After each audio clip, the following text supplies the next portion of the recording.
بسم الله الرحمن الرحيم.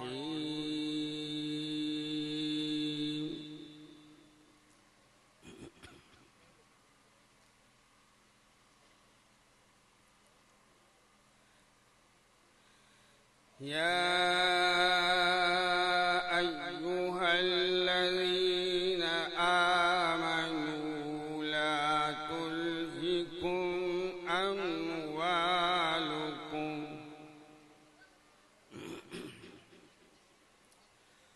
لا تلهكم أموالكم ولا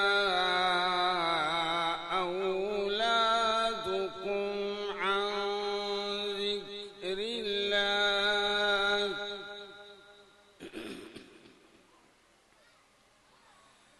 ومن يفعل ذلك فأولئك هم الخاسرون.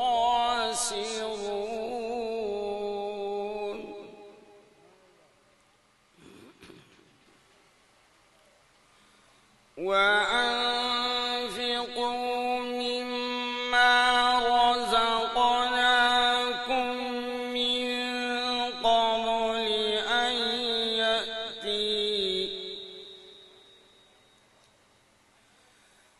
أن يأتي أحدكم الموت فيقول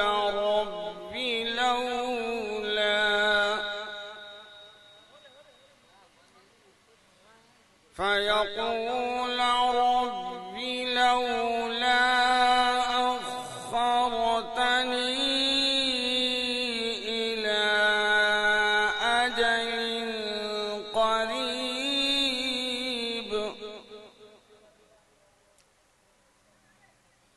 فأصدق وأكن من الصالحين.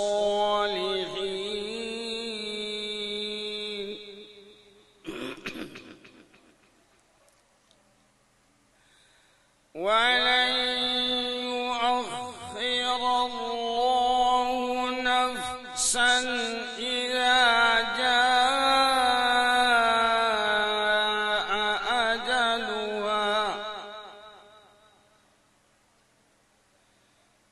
والله خبير بما تعملون.